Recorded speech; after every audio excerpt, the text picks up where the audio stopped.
Hey everyone, I hope you're doing amazing. I wanted to put together a quick video to cover an important piece of information that, I think everybody knows, but a solution to the problem that we have that has provided massive returns for us, mainly because of the amount of time it saved and how it made our data analysis more accurate.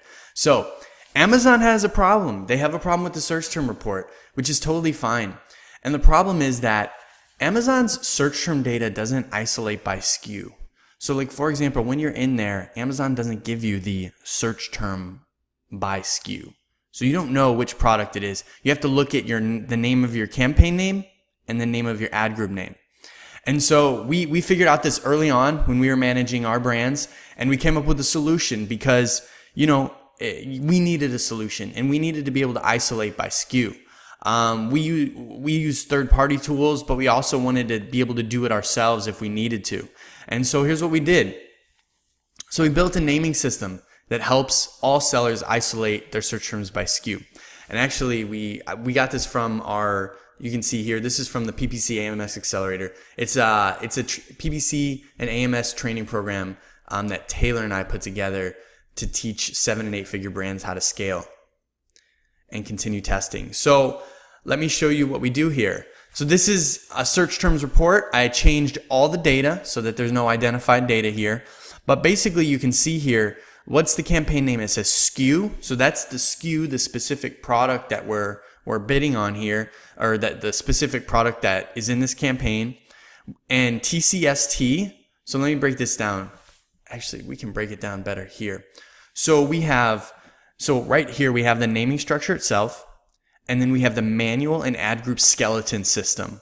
What is this skeleton system? The skeleton system is just, the general name of each thing. So we have the SKU, which is the Amazon product identifier, TCST, which is the keyword source identifier. So another example would be like, hey, let's say you use a tool like Helium 10 Cerebro. You could put like SKU and then put like Cerebro, and then maybe the ASIN that you're testing. That way you can identify where you're getting these keywords from.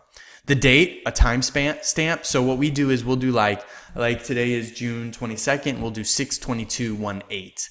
And that allows for better analysis for us, more granular analysis. JH, that means Jungle Hustle, which is our the agency that we do. But you could put if you have a team member that's managing, you could put their name in the campaign so that you know who built it. And then the match type. So we do every campaign by match type. The reason we do that is because it allows us to control budget by match type. That's a quick overview of the naming system, but really the most important part is the SKU. It's the most important part because if you see in this report, you have customer search term and the keyword and the ad group name and the campaign name, but there's no SKU, right? There's no there's no SKU, like it would say maybe it would be a column that says SKU, and then it would have the SKU related to the search term. That would make our lives so much easier, but they don't have that. So what you can do is if you put the SKU in the campaign name, you can isolate. You go to, when you open an Excel file, go to drop down, go to contains, and then just type in the SKU. And then what'll happen is this Excel report will file by SKU. So then you have all of your search terms for that specific product.